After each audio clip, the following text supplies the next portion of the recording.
அனைவருக்கும் வணக்கம். உண்மை செய்திகள் உடனுக்குடன் கிடைக்கணும்னா மறக்காம நம்ம சேனல் நீங்க சப்ஸ்கிரைப் பண்ணி பெல் ஐகானையும் சேர்த்து பிரஸ் பண்ணிக்கோங்க. இந்த வீடியோவுக்கு மறக்காம ஒரு லைக் பண்ணிட்டு வீடியோவை தொடர்ந்து முழுமையா பாருங்க. அரசு ஊழியர்களுக்கு அதிரடி செக். இனி பதவி உயர்வு டிரான்ஸ்பருக்கு சிஎம் ஓகே சொல்லணும். அரசாணை வெளியீடு. தமிழகத்தில் அரசு துறை அதிகாரிகள் மற்றும் ஊழியர்கள் பதவி உயர்வு மற்றும் பணியிட மாறுதலுக்கு முதலமைச்சர் விஜயின் ஒப்புதல் பெற வேண்டும் என்று தமிழக அரசு அரசாணை பிறப்பித்துள்ளது. இது தொடர்பாக அரசின் தலைமை செயலாளர் சாய்குமார் கூறியிருப்பதாவது, அரசு செயலாளர், துறை தலைவர்கள், அகில இந்திய பணியாளர் அதிகாரிகள், மாவட்ட வருவாய் அலுவலர்கள், கூடுதல் செயலாளர்கள், காவல் கண்காணிப்பாளர்கள், கூடுதல் இயக்குநர்கள் மற்றும் கூடுதல் பதிவாளர்கள் ஆகியோர் நியமனம் மற்றும் பணியிட மாற்றம் தொடர்பான அனைத்து கோப்புகளும் முதலமைச்சரின் ஒப்புதலுக்கு அனுப்பப்பட வேண்டும்.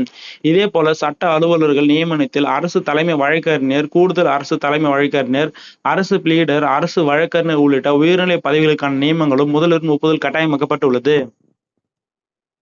இதை தவிர்த்து உயர்நீதிமன்றம் மற்றும் பிற நீதிமன்றங்களுக்கான இதர சட்ட அலுவலர்களின் நியமனங்களை எரிசக்தி வழங்கல் மற்றும் சட்டத்துறை அமைச்சர் முடிவு செய்வார். மேலும் நீர்வளத்துறையில் கண்காணிப்பு பொறியாளர்கள் மற்றும் செயற்பொறியாளர்களின் பணியிட மாறுதல் தொடர்பான கோப்புகள் ஊரக வளர்ச்சி மற்றும் நீர்வளத்துறை அமைச்சர் பரிசீலனை செய்வார்.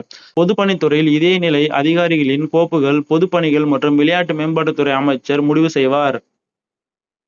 டிஜிபி நியமன கோப்புகள் ஆளுநருக்கு அனுப்ப வேண்டும். இது தொடர்பான கோப்புகளுக்கு தலைமை செயலாளர் ஒப்புதல் வழங்குவார். தமிழ்நாடு மனித உரிமைகள் ஆணையம், மாநில தகவல் ஆணையம், தமிழ்நாடு லோக் ஆயுக்தா, உள்ளாட்சி அமைப்புகளுக்கான ஒம்புட்ஸ்மேன் தலைவர், உறுப்பினர்கள் நியமனம் தொடர்பான கோப்புகள் ஆளுநர் ஒப்புதலுக்கு சமர்ப்பிக்க வேண்டும். அதே வேளையில் தலைமை செயலாளர் மற்றும் காவல்துறை டிஜிபி நியமனங்களை இனி ஆளுநர் ஒப்புதலுக்கு அனுப்ப வேண்டியதில்லை என்று தெரிவித்துள்ளார்.